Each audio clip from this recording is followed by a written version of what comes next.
महाभारत या विशेष कार्यक्रमात स्वागत। देवेंद्र फडणवीस यांनी दर्यापूरमधील सभेमध्ये मवियातील उमेदवार बळवंत वानखेडे यांच्यावर टीका केली होती। त्यालाच वानखेडेंनी उत्तर दिलं। फडणवीसांनी माझं कामकाज तपासलं नसेल असा पलटवार बळवंत वानखेडे यांनी केलाय। वानखेडेंच्या कामगिरीवर फडणवीसांचे वार, फडणवीसांच्या दुर्लक्षावर वानखेडेंचा पलटवार।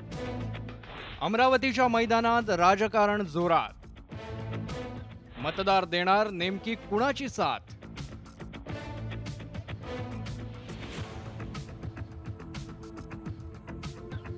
लोकसभा निवडणुकीच्या दुसऱ्या टप्प्यातील मतदान अवघ्या 5 दिवसांवर आले।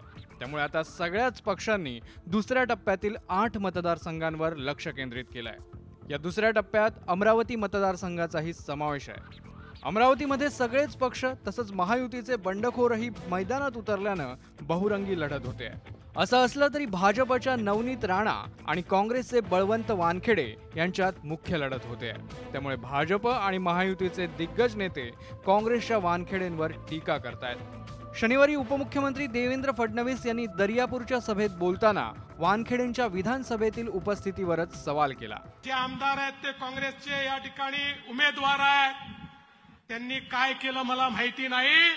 ते कधी विधानसभेत दिसले नाही, विधानसभेत तोंडही उघडलं नाही, कुठली मागणी त्यांनी केली नाही, पण मी त्यांच्यावर टीका करणार नाही। पण आता फडणवीसांच्या या टीकेला काँग्रेसचे उमेदवार बळवंत वानखेडेंनी जोरदार प्रत्युत्तर दिलंय।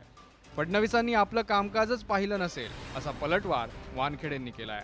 माझ्यावर टीका करताना एवढ्या मोठ्या नेत्यांनी टीका करताना कदाचित त्यांनी विधानसभेतील माझं कामकाज तपासून पाहिलं नसेल।